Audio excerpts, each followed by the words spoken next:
Bem-vindos ao canal Além da Vida, psicografias e mensagens da espiritualidade. Se o conteúdo agradá-los, deixe um like, ajudem-nos a levar alento aos corações daqueles que sentem saudade de seus entes queridos. E oportunamente, talvez possamos tirar algum aprendizado e conhecimento através dos valiosos exemplos que nos são trazidos, que vão além da existência terrena.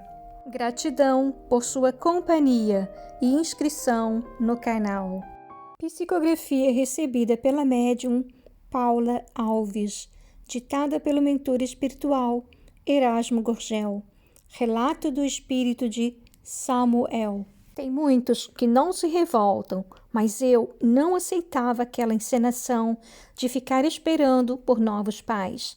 Eu tinha sido infeliz desde o instante que minha mãe engravidou. Ela era uma prostituta que se envolvia com qualquer um por umas moedas e certamente havia engravidado de um bêbado qualquer. Ninguém ligou quando apareceu atropelada e ninguém ia ligar para o filho menor de idade que estava esperando no barraco. Eu teria me virado muito bem sozinho se os caras não tivessem dado uma batida na loja e me pegado roubando. Eles me levaram para a vara da infância e eu não consegui mais sair.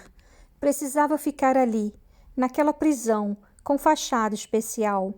Faz de conta que alguém ia me querer. Eles investigam tudo, tremenda hipocrisia. Só querem os perfeitos. Como é que uma criança perfeita vai estar ali, esperando para ser adotada? Fala sério. Eles sempre descobriram que eu era filho de prostituta, sem saber quem era o pai. Devia ser marginal, podia dar problema. Então, ninguém me queria. Eu era o problema porque podia estar impregnado de coisa ruim. Eles falavam de genética como se falha moral fosse herança genética, preconceito puro. Eu sabia que ficaria ali até alcançar a maioridade, mas não podia evitar minhas agressões verbais e meus ímpetos de raiva diante de tanta falsidade e apelos sensacionalistas. Tinha muita grana envolvida por debaixo dos panos, coisa que ninguém comenta. Criança que vale ouro, meu amigo. Tem gente que paga o que for para ter o loirinho de olho azul. Mas os pretinhos como eu nunca são escolhidos. Fiquei, já sabia. Saí com 18 anos, indignado com a sociedade e com a minha vida. Achei que seria um revoltado para sempre e teria a vida de ruína que minha mãe almejou para mim. Mas fui convidado para tomar café na igreja e senti algo estranho no meu ser. Eu vi uma luz naquele altar e chorei. Eu vi a figura de Jesus e ouvi claramente que ele tinha planos para mim. Eu podia ser diferente de tudo o que me apresentaram se eu quisesse segui-lo, porque nós podemos ser o que quisermos. Deus dá forças e condições de sermos perfeitos se nos esforçarmos. Eu chorei muito porque senti o amor da espiritualidade naquele dia. Eu recebi oportunidade naquela igreja. O pastor me ouviu, percebeu que eu precisava de ajuda, trabalho e moradia. Ele me ajudou e eu virei obreiro. Foram mais de 60 anos servindo na obra do Senhor. Eu nunca entrei em contato com o vício. Tive muitos amigos leais, uma família honrada. Tudo graças ao Senhor, que me resgatou antes que eu pudesse acessar o vício e o crime. O Pai cuidou de mim com toda delicadeza. Por isso, nós não podemos desanimar. Diante de qualquer adversidade, devemos ter paciência e manter a fé, porque o Pai sabe das nossas necessidades e sempre nos fornecerá o suficiente para nos reerguermos. Bendito é o Senhor. Samuel. Amigos, a fim de trazer alguns esclarecimentos relacionados à questão familiar, consanguínea e espiritual, gostaria de trazer a leitura do item 8 do capítulo 14, que se encontram no livro O Evangelho segundo o Espiritismo, por Allan Kardec. A parentela corporal e a parentela espiritual. Os laços do sangue não criam forçosamente os liames entre os espíritos.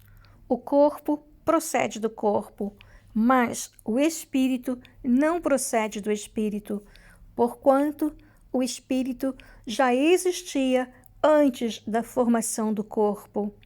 Não é o pai quem cria o espírito de seu filho.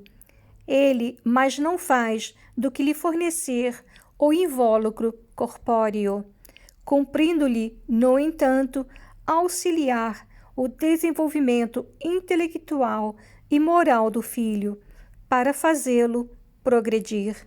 Os que encarnam numa família, sobretudo como parentes próximos, são, as mais das vezes, espíritos simpáticos, ligados por anteriores relações que se expressam por uma afeição recíproca na vida terrena. Mas também pode acontecer sejam completamente estranhos uns aos outros esses espíritos, afastados entre si por antipatias igualmente anteriores, que se traduzem na Terra por um mútuo antagonismo, que aí lhes serve de provação. Não são os da consanguinidade os verdadeiros laços de família, e sim os da simpatia e da comunhão de ideias, os quais prendem os espíritos antes, durante e depois de suas encarnações. Segue-se que dois seres, nascidos de pais diferentes, podem ser mais irmãos pelo espírito do que se o fossem pelo sangue.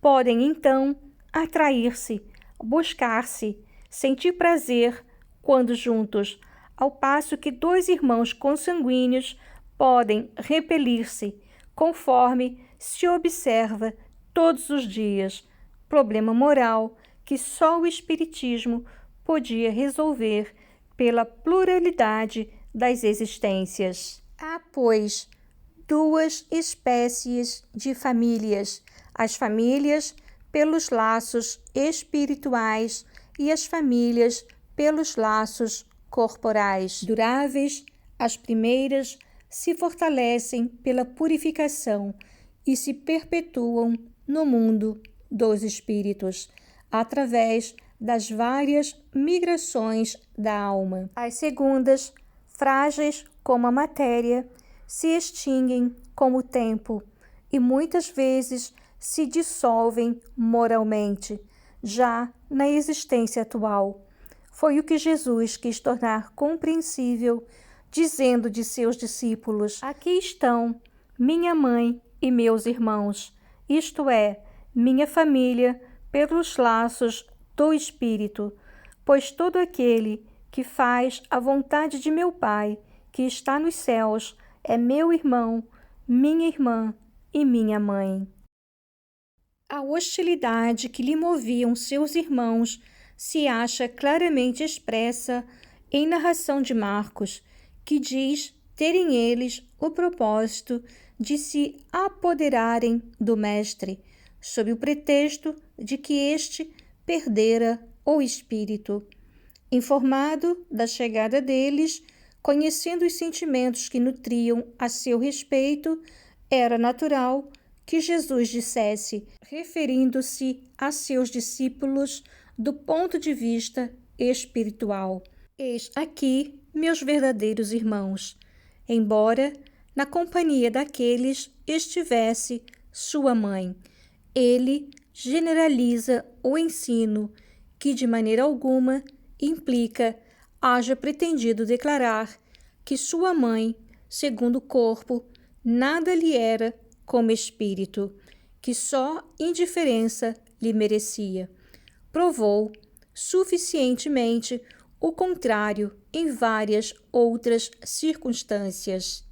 Conclusão. Amigos, nesta psicografia podemos ver o quanto nós, seres humanos, podemos ser preconceituosos, talvez até por uma questão de autodefesa, perante a lógica do medo de nos arriscarmos em fazer algo onde apenas nossos parâmetros são os acontecimentos ocorridos anteriormente e que não necessariamente definem o caráter de uma pessoa em si.